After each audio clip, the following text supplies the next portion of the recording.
bendiga a todos en esta mañana. Hermanos, hermanas, vamos a orar para así entrar en las lecciones de esta mañana de la escuela dominical. Acompáñame a orar. Eterno Padre Celestial, una vez más estamos delante de ti en esta hora y queremos adorarte, glorificarte, humillarnos delante de ti, reconocerte como un Dios bueno. Gracias, oh Padre bendito, por todas las bendiciones que nos has dado. Gracias por tu presencia, gracias porque nos permites estar aquí y tú estás con nosotros. Bendigo a tu pueblo, santifico la reunión, te doy gracias, pidiendo, Señor, que tomes control de todas las cosas. Padre, manda tu Espíritu Santo, bienvenido a este lugar, a cada corazón, habita en nosotros, con nosotros, ayúdanos en todo. Bendice, Señor, el resto del servicio, las clases, prepara, Señor, la mente, el corazón para lo que se va a hablar, sabiendo que tú tienes control de todas las cosas. Pedimos todo esto y te damos gracias en el maravilloso nombre de Cristo Jesús. Amén, amén, amén. Dios les bendiga, pueden tomar asiento, los jóvenes, los niños, pasen, me imagino que las maestras los están esperando. Me hicieron una petición las hermanas que están ahí atrás cocinando, hermanos, y estaba esperando más caballeros. Nomás veo el hermano Salvador, están esperando 2 caballeros para que les ayudaran a mover mesas. ¿Ya los movió? Gracias, hermano. Así es que hoy vamos a entrar en una nueva unidad en el estudio del diseño para el discipulado, que es el libro que tengo en mis manos. Y hoy, con la ayuda del Señor, vamos a entrar en un nuevo tema, en una nueva unidad. Y esto, hermanos, va a estar interesante por el sentido que el título del capítulo 23, página 205, se titula Guerra Espiritual. Imagínense de lo que vamos a estar hablando. Pongan atención especial, porque esta mañana estaba platicando con una hermana aquí en la entrada y le preguntaba yo de su esposo. Me dice pues que no quiere venir a la iglesia. Pero ¿cuántos tenemos una situación muy similar? Y se nos olvida, hermanos, que una de las razones por las que las personas en vez no quieren venir a la iglesia es porque estamos en una guerra espiritual. Entonces nosotros hacemos la obra del Señor, pero también el diablo, que el Señor lo reprenda, ¿qué?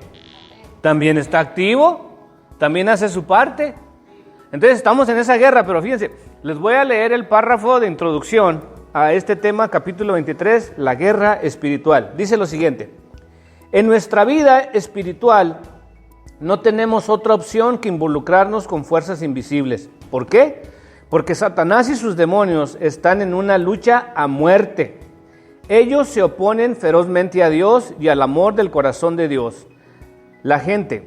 Esta batalla entre 2 reinos es por los corazones y las mentes de las personas. El diablo es feroz y despiadado y le encanta destruir. Él quiere robarle el corazón y aplastar su alma. Ataca su historia de amor con Dios y la historia de amor de los demás.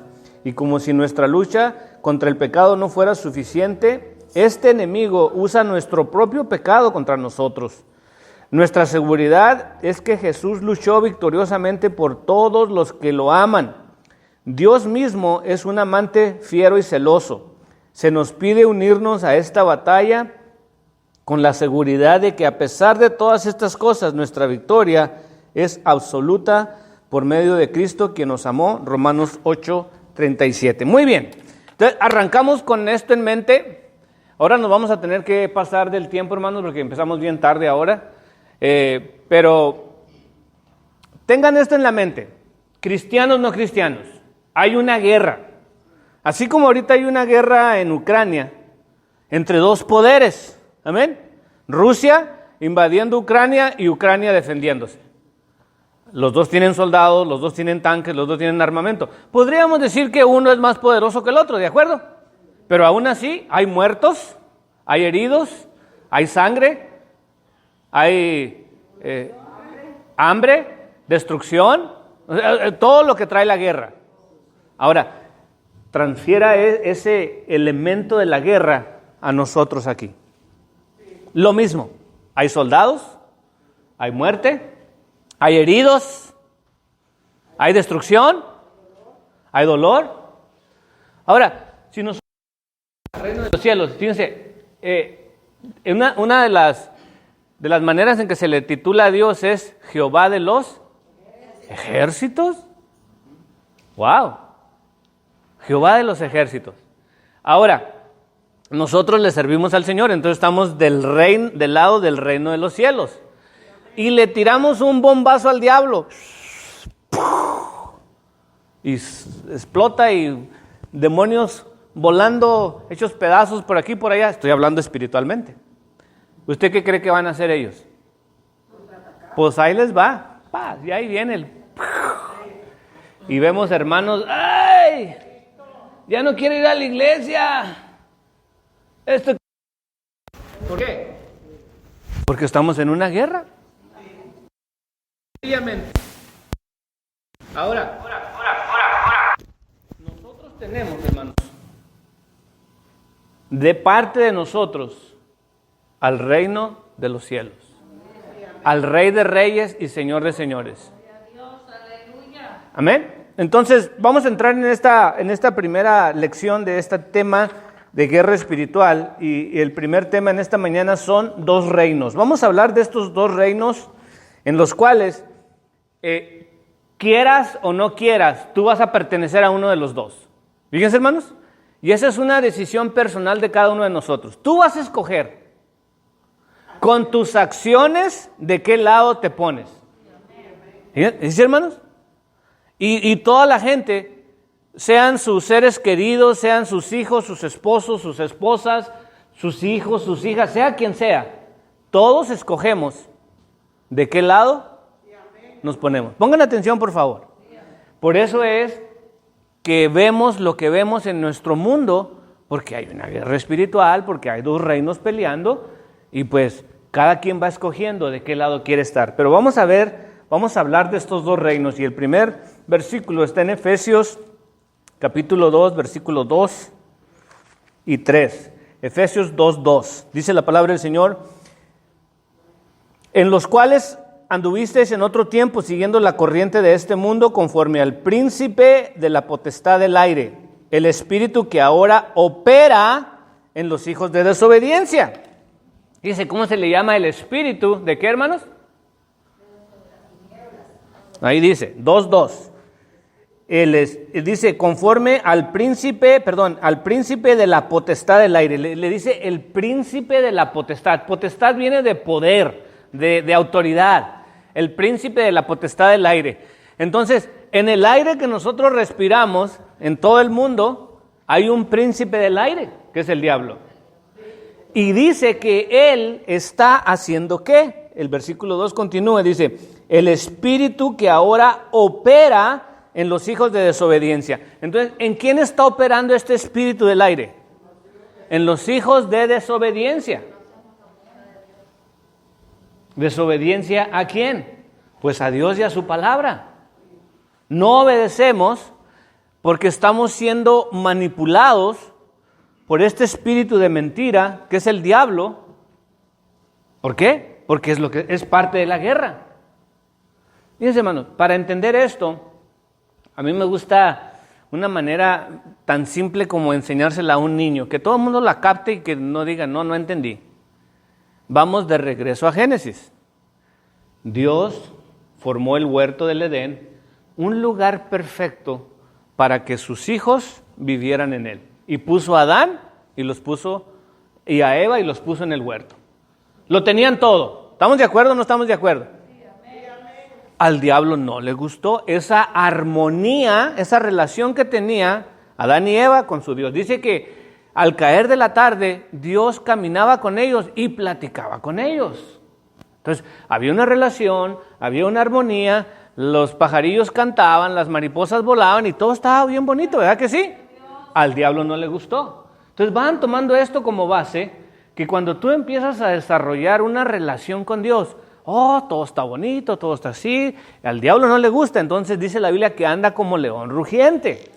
En tu relación con Dios, Él va a buscar la manera. Entonces, el diablo estaba esperando la oportunidad. Imagínense, de esos predadores. ¿Ha visto ese canal del National Geographic? Que como los tigres, los leones, son así de alto, pero cuando están los venaditos, a pecho, arrastrando, van caminando así van caminando. ¿Por qué? Porque están buscando la manera. Entonces, vio la oportunidad, Eva estaba sola y se aparece el diablo. Fíjense qué sutil, amén. Y luego se acerca a Eva y empiezan a platicar, una plática que diríamos casual, con que Dios les ha dicho que no coman de esos árboles. No podemos comer. ¿Pero por qué? Una plática, pregunta. O sea, como para que tú empieces a razonar. Pues lo que pasa es que si comemos vamos a morir. Ay, ¿tú te crees eso? Lo que pasa es que si tú comes de este árbol vas a ser como Dios y Dios no quiere que tú seas como Él. Entonces, en esa plática, Eva empieza a escuchar la voz del diablo y se olvida de la voz de Dios. Lo que Dios les había dicho, no coman de ese árbol. Porque empieza a razonar en su mente y dice, pues yo no le veo nada mal al árbol. ¿Qué tiene? Y dice que cuando vio el fruto se veía apetecible. ¿Qué quiere decir apetecible? Pues que se te antojó. Dice, qué sabrosos se ven esos mangos, mira cómo están. Y dice que cuando ella lo vio, la Biblia dice que el pecado entra por los ojos. Cuando lo vio se le antojó, extendió su mano y comió de él. Oiga, y luego ahí no termina el pecado. Fíjese la tendencia. Comió ella y sale corriendo con su amado esposo. ¿Y qué le dijo? Mira lo que acabo de comer. Y el otro igual. A ver, y le da la mordida. Y ahí se desató el infierno. A partir de ese momento, hermanos, entró el diablo a la vida de estas personas porque le dieron una concesión. Ya probaron lo que yo tenía, lo malo. Y a partir de ese momento, todos y cada uno de nosotros estamos luchando con los poderes satánicos. Pero yo les estaba diciendo a ustedes, vean cómo el diablo trabajó para que ellos cayeran en esa guerra espiritual. Vino a sembrar la duda. Conforme a la bendita palabra del Señor. La Biblia que tú tienes en tu mano es la palabra de Dios y es lo que Dios dice para nosotros. Tú vienes aquí, escuchas una lección, escuchas una predicación, escuchas un canto y te alimentas. Inmediatamente que el diablo ve eso, te está esperando ahí. Y lo dices, ¿por qué el pastor no me saludó? ¿O por qué la hermana se vistió así? ¿O por qué las sillas eran rojas en lugar de azules? O cualquier cosa. Entonces empiezas a razonar en lo que el diablo te dice y empiezas a dudar de lo que acabas de escuchar. ¿Se dan cuenta? Una guerra espiritual. Entonces, leíamos en Efesios, ¿sí fue Efesios? 2:2, que el Espíritu dice que ahora opera en los hijos de desobediencia. Operación de operar, está activo en los hijos de desobediencia. ¿Qué está haciendo? Pues, sembrando el campo, dice, entre los cuales también todos nosotros vivimos en otro tiempo, en los deseos de nuestra carne, haciendo la voluntad de la carne y de los pensamientos, y éramos por naturaleza hijos de ira, lo mismo que los demás. Vamos a Corintios 4, segunda de Corintios 4:4. Dice, en los cuales el Dios de este siglo, oiga, ahora no es príncipe, sino ahora, ¿cómo se le nombra en Corintios? El Dios. Es con minúscula, pero sigue siendo un Dios. Una vez teníamos una discusión. No, era una conversación. Y yo con Jerry, no sé cuándo se acuerdan de Jerry Martínez. Él trabajó conmigo y somos amigos, hermanos en Cristo. Pero Jerry era muy estudiado, entonces como viajábamos a Phoenix, son 6 horas de camino, para no ir aburridos, sacábamos un tema. Entonces Jerry era bien patriótico y él es salvadoreño y yo soy mexicano hasta las cachas. Entonces nos agarramos discutiendo de los países y luego yo sacó él la bandera de México, ¿no? ¿Para qué me tocó la llaga? Porque yo le decía que El Salvador tiene como un cerillito, ¿eh? Yo no sé qué es eso. Él me lo explicó, no me acuerdo. Pero no sé si han visto la bandera de El Salvador que tiene como Entonces él me explicó qué era y yo le decía que El Salvador era tan chiquito que con un cerillo lo alumbraban todo. Nomás para picarle la cresta. Entonces él me dijo, el águila de la bandera mexicana no es el águila real, es una bandera, el águila es un águila que come carroña. Yo le dije, sea lo que sea, sigue siendo águila. No me la pintes como es un águila. Coma lo que coma, sigue siendo águila. Entonces, en este caso, le está refiriendo al Dios de este siglo. Claro que es con minúscula, dando a entender que es uno de los muchos dioses cuando solamente hay un Dios verdadero. Por eso cuando hablamos de Jehová de los ejércitos está con mayúscula, porque es un nombre propio. Pero en este caso está hablando de un Dios, hermanos, dando a entender que tiene poder. Usted no puede ignorar que el diablo tiene poder. ¿Y quiere que se lo demuestre con la Biblia? Cuando Moisés se presenta delante de Faraón y luego empieza a hacer las 10, ¿cómo se llaman? Señales. Oiga, los adivinos de Faraón, casi todas se las imitaban. O sea, que tocaba el agua y que se convertía en sangre, y luego llegaban los adivinos y sópatelas. Que las ranas también, y que las moscas, creo que nomás 2 o 3, si no me falla la memoria, no pudieron hacerlas. Pero vea el poder del diablo, que el Señor lo reprenda.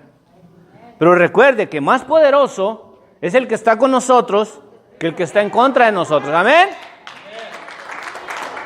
Y esto lo tenemos que saber en el corazón, porque de repente nos da miedo. Dice, ¿cómo me voy a enfrentar a ese diablo? Sí, pero no es la fuerza tuya, sino es la fuerza de Cristo. Que en Cristo somos más que vencedores. ¿Amén? Tenemos que saber estas cosas. Pero aún así, el diablo lleva el título aquí en 2 Corintios 4:4, le repito, en los cuales el Dios de este siglo cegó el entendimiento de los incrédulos. ¿Qué quiere decir? El diablo cegó el entendimiento de los incrédulos. ¿Qué quiere decir, hermanos? ¿Qué entiende usted? Que el Dios de este siglo cegó el entendimiento de los incrédulos. Fíjense, el incrédulo le hablamos, pero está ciego en su entendimiento, o sea, no entiende nada. ¿Por qué? Porque el diablo lo cegó. Y yo voy a poner mi propia vida de ejemplo.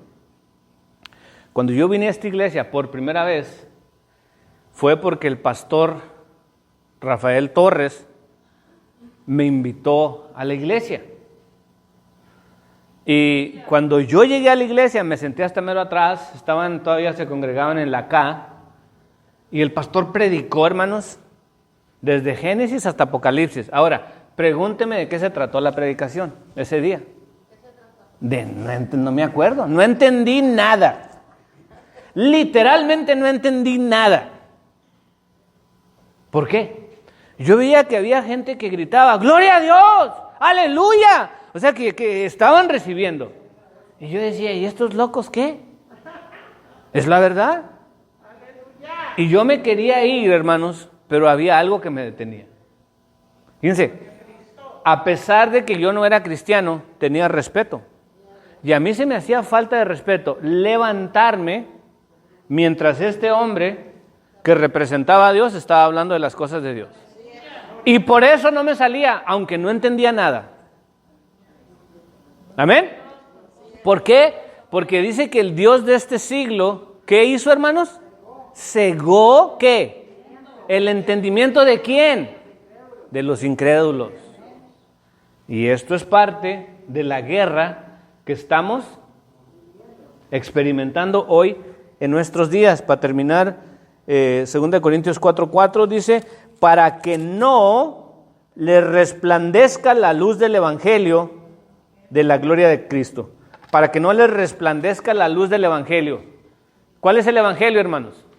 ¿Qué es el Evangelio? ¿Cuáles buenas nuevas? Ok, aquí les va, apréndanse las definiciones. El evangelio son las buenas nuevas. Las buenas nuevas viene de noticias. ¿Cuáles son las buenas noticias? Que Jesús murió, pero Jesús, esas son las buenas noticias. Que había la necesidad de que alguien muriera por los pecados. Si Jesús no hubiera muerto por los pecados de nosotros, entonces cada uno de nosotros hubiera que tenido morir por sus propios pecados. Y la Biblia lo dice de esta manera: el alma que pecare, ciertamente morirá. Porque la paga del pecado es muerte, mas la dádiva de Dios es vida eterna en Cristo Jesús, Señor nuestro. Entonces, ¿cuál es la dádiva de Dios? Pues que nos da vida eterna. ¿A través de quién? Esas son las buenas nuevas. Que en Cristo, en lugar de tener condenación, tenemos vida eterna. Esas son las buenas nuevas. Pero lo que estábamos leyendo es que el Dios de este siglo cegó el entendimiento para que la luz del Evangelio no les resplandezca. Entonces no solamente que no entienden, sino que están en oscuridad y no pueden ver la luz de las buenas nuevas. Yo sé que a lo mejor son temas que no nos gusta hablar, pero le voy a decir que todos, absolutamente todos, tenemos conocimiento de un ser querido, sea cercano, lejano o mediano, como usted quiera, pero que no quiere las cosas de Dios, que están cegados literalmente, y por más que usted les habla, es más, hasta se burlan de usted. ¿Cierto o no es cierto? Entonces, ahora ya sabe quién es el que está detrás de todo esto. ¿Por qué? Porque el tema es guerra espiritual. Y hoy estamos hablando que hay 2 reinos. Y cada uno de estos reinos va a hacer su trabajo en el mundo en el que vivimos, en el mundo espiritual. Tal vez no vea usted las bombas ni las balas cayendo, pero sí ve personas. Por ejemplo, una de las razones que la iglesia esté casi vacía, hermanos, es precisamente por eso. Porque estamos en una guerra. Y cada vez que usted le habla a alguien del Señor, el diablo va. Dice, sí, entonces vino uno nuevo y se fueron 2. Porque estamos en una guerra espiritual. Entonces estamos viendo cómo es que el diablo está trabajando, haciendo todas estas cosas.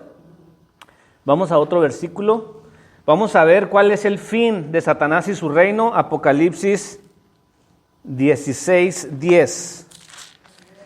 Apocalipsis 16:10. Dice, el quinto ángel derramó su copa sobre el trono de la bestia, y su reino se cubrió de tinieblas, y mordían de dolor sus lenguas. Amén. Y el 11 dice, y blasfemaron contra el Dios del cielo por sus dolores y por sus úlceras, y no se arrepintieron de sus obras. Estamos viendo cuál va a ser el final de Satanás y su reino. Y luego ahora vamos a Apocalipsis 27. Dice, cuando los 1000 años se cumplan, Satanás será suelto de prisión y saldrá a engañar a las naciones que están en los 4 ángulos de la tierra, a Gog y a Magog, a fin de reunirlos para la batalla, el número de los cuales es como la arena del mar. Y subieron sobre la anchura de la tierra y rodearon el campamento de los santos y la ciudad amada, y de Dios descendió fuego del cielo y los consumió. El 10. Y el diablo que los engañaba fue lanzado en el lago de fuego y azufre, donde estaban la bestia y el falso profeta, y serán atormentados día y noche por los siglos de los siglos. ¿Cuál va a ser el fin del diablo, hermanos? Que va a ser echado en el lago de fuego por los siglos de los siglos, día y noche. ¿Amén? Decía un pastor, y me gustan estas frases, el diablo es un especialista en recordarnos el pasado. Y decía este pastor, cuando el diablo te recuerde el pasado, tú recuérdale a él su futuro. ¿Amén? ¿Por qué? Porque ¿cuál va a ser el futuro del diablo? Dice que va a sido echado en el lago de fuego. ¿Y por qué no recuerda el pasado? Para recriminarte que fallaste, que pecaste, que hiciste lo otro, pero Cristo te perdonó. Amén. Fíjense. Una vez escuché un testimonio de un hombre que fue satánico, que le servía a Satanás. Literalmente, hermano. Yo escuché este testimonio. Y él decía que en todo su tiempo de servir a Satanás, que su líder, cuando les explicaba, les decía, en una pelea de box, ¿quién gana? ¿El que queda de pie o el que queda tirado? No, pues el que queda de pie. Bueno, Cristo murió en la cruz del Calvario, dice, les decía el satánico. Y como ellos no conocían la Biblia, lógico, entonces dice, pues tiene razón. Si Jesús murió y el diablo quedó vivo, entonces ¿quién ganó la pelea? Dice, pero nunca nos habían dicho que Jesús había resucitado. Esa pequeña verdad no se las vamos a decir. Y él decía, pues tiene sentido, ¿verdad? Decía, Jesús murió en la cruz del Calvario y el diablo quedó vivo. Entonces, ¿quién ganó la pelea? Y todos los satánicos decían, pues sí. Dice, y ahora con años después se convierte al Señor. Y decía, esa gran verdad nunca nos la dijeron. Esa es la victoria de nosotros, hermano. Que Cristo vive. Y Cristo viene. Cuando las mujeres fueron a buscar el cuerpo de Jesús, los ángeles les dicen estas palabras: ¿por qué buscáis al que vive entre los muertos? No está aquí, ha resucitado. Esas son las buenas nuevas, hermanos. Cuando usted venga a la iglesia, no venga a buscar un Cristo muerto, porque Cristo vive. Cristo vive. Sin embargo, hermanos, estamos en una lucha espiritual y estamos hablando en esta mañana de los dos reinos. Vamos a 1 Corintios 15:22. Vimos cuál va a ser el final del diablo. Ahora vamos a ver cuál es el final de Cristo y su reino. 1 Corintios 15:22.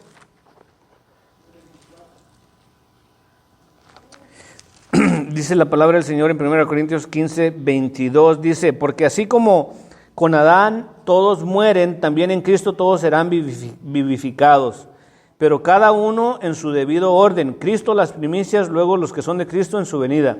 Luego el fin, cuando entregue el reino al Dios y el Padre, cuando haya suprimido todo dominio y toda autoridad y potencia, porque preciso es que el reino porque preciso es que Él reine hasta que haya puesto a todos sus enemigos debajo de sus pies. ¿Cuál va a ser el futuro de Cristo con su reino, hermanos? Que va a ir al Padre y lo va a entregar al Padre. Jesús dijo estas palabras, nunca se les olviden: voy pues a preparar morada, para que donde yo esté, vosotros también estéis. Entonces, si usted es un seguidor de Cristo, esa es la esperanza que tenemos. Diga, ¿tenemos problemas hoy en día, hermanos? Amén. ¿Enfermedades? También. ¿Dolor? También. Pero ¿cuál es nuestra esperanza? Que vamos a pasar al cielo, y dice la Biblia que ahí no hay llanto, no hay dolor, no hay enfermedad, ni ladrones que hurtan y roban, no hay impuestos que pagar. Dijo un presidente americano que hay dos cosas seguras. Dice, nada es segura en la vida. Solamente dos cosas: la muerte y los impuestos. Eso es seguro. Pero llegando allá, no va a haber ni muerte ni impuestos. ¿Qué cosas, no? Fíjense, lo que aquí es seguro, la muerte y los impuestos, llegando allá al cielo, se acabó todo. Dice que las calles son de oro y el mar de cristal. Y alguien decía, me voy a llevar un martillo y un cincel porque las calles son de oro. ¿Usted se imagina a alguien arrancando ladrillos de oro? O sea, el oro no necesita dinero. Dando a entender cómo va a ser la nueva ciudad, la nueva Jerusalén. ¿Qué estábamos leyendo? 1 Corintios 15, 22 al 24. Dice, luego el fin, cuando entregue el reino al Dios y Padre, cuando haya suprimido todo dominio, toda autoridad y toda potencia. Vamos a ver cuál reino tiene más poder, hermanos. ¿Qué creen ustedes? Mateo 28, 18. Porque si hay dos reinos en pleito, vamos a ver cuál tiene más poder. Mateo 28, 18. Y dice la palabra del Señor: y Jesús se acercó y les habló diciendo: toda potestad me es dado en el cielo y en la tierra. ¿Alguien tiene una idea qué es toda potestad? Toda fuerza, todo poder me es dado. ¿Dónde? ¿En el cielo? Jesús estaba diciendo estas palabras, hermano. Toda potestad. Y hay personas que se ponen nerviosos con los absolutos. ¿Qué quiere decir un absoluto? Todo. Dicen, ay, no es cierto. Pues sí es cierto. Porque Dios es todo poder, toda sabiduría, todo conocimiento. Dios tiene estas tres características. Es omnipresente, que está en todas partes. Omni quiere decir todo. Omnisciente quiere decir que todo lo sabe. Y omnipotente, que todo lo puede. ¿Amén? Ahora Jesús estaba diciendo: toda autoridad, toda potencia me es dada en el cielo y en la tierra. Y luego a partir de ahí, lo que sigue, si ponen atención, en Mateo donde estábamos leyendo, viene la gran comisión. Jesús dijo, cuando Jesús se levanta de la tumba, Jesús venció. Amén. Entonces ahora el Padre le dio toda autoridad a Jesús, todo poder a Jesús. Y luego Jesús en la gran comisión nos lo da a nosotros. Porque les dijo, id por todo el mundo y predicar el evangelio a toda criatura. Fíjense, hermano. Amén. Pero cómo Jesús estaba empoderando a sus seguidores para que siguieran llevando las buenas nuevas a todo el mundo. Pero no se les olvide que el tema es guerra espiritual. O sea, el hecho de que Jesús nos haya dado el poder para que salgamos a predicar, para que echemos fuera demonios. Dice, ahí en la gran comisión está esto, dice que si tomaran cosa mortífera, no les hará daño. Y si les mordieran las serpientes, tampoco. Oiga, y lo vimos una vez a Pablo, después de que naufragó, llegan a una isla, la isla de Malta, y dice que había llovido muchísimo, entonces estaban haciendo una fogata y Pablo va y agarra un montón de leña, y en eso, hermanos, una víbora, ¡zas! Y él ni sabía, él la agarró y la aventó así. Y luego todos se quedaron dijeron los nativos de la isla, oye, no hombre, algo trae, que no se murió en el naufrago, pero lo picó una víbora. No, sí tiene algo con Dios, pero no era con Dios, era con el diablo. Y todos se retiraron un poquito esperando que dijeron, esa víbora es tan mortífera que en 5 minutos se muere. Y Pablo ni se murió, ni se cayó, ni se desmayó. Y entonces ya después lo querían venerar como si fuera Dios, porque nunca habían visto que alguien sobreviviera a la mordidura de una serpiente como esta, hermano. Creo que hay la mamba africana, ¿no? Que es una víbora negra que si te pica. Aquí, hermanos, por si no lo sabían, nomás para que duerman tranquilos. Aquí tenemos la Mojave Green. Creo que son 5 minutos para que se muera. Y les voy a contar esta historia y aquí terminamos. Cuando yo tenía el restaurante, hacíamos comida para banquetes. Entonces yo tenía muchos conocidos que me daban así negocio de ir a servir comida. Y un día llegó un señor conocido y luego me dice, oye, quiero que me vas a servir una comida. Se murió el director de un campo de tiro al blanco, pero está allá por el 138, casi llegando al 5. No, pues está bien, le digo, nomás me das para la gasolina y pues vamos allá y te servimos. ¿Cuántas personas? 50. Quiero que, dice, como este señor estuvo como 50 años encargado de ahí, le tenemos que hacer así una fiesta bien bonita en su despedida. No, pues está bien. Cuando vamos llegando, hermanos, había una casa bien grande y enfrente de la casa tenían como un mini lago así chiquito, como de esos fabricados, pero pues había agua y toda la cosa. Y los que limpiaban eran hispanos. Entonces nosotros estábamos bajando de la comida y armando todo ahí, y luego empieza a oscurecer y se veía medio tenebrosa así el lugar. O sea, no cree usted que se veía así como muy agradable. Y luego les pregunto a ellos, los que estaban limpiando, oiga, estamos muy cerquitas de las montañas, aquí no hay víboras. No, si es un hervidero de víboras. Me dice, y luego le digo, oiga, ¿y aquí en el lago está tranquilo? Dice, mire, nosotros hemos visto las Mojave Greens con la cabeza así afuera que vienen nadando por medio del lago, dice. Entonces, ya empezamos todos a retirarnos poco a poquito. Pero fíjese, hermanos, lo que dice la Biblia, que si nos picara una víbora, una cosa mortífera, no nos hará daño. Estamos hablando quién tiene más poder, hermanos, en estos dos reinos que están peleando continuamente. ¿Estás tú consciente que en Cristo somos más que vencedores, hermano? Ahora, yo les dije a ustedes que automáticamente todos escogemos uno de los dos bandos. En esta guerra, tú tienes que hacerte, o le perteneces al reino del diablo, o le perteneces al reino de Cristo. Tú escoges, nadie te va a obligar. Pero cuando salgas de aquí, llévate esto en mente. ¿A cuál le perteneces tú? Y por eso en veces sentimos lo que sentimos y hacemos lo que hacemos. Porque a lo mejor no has dado la transición, el paso de fe, de decir yo quiero que Cristo sea mi capitán. Yo le pertenezco a Cristo. Amén.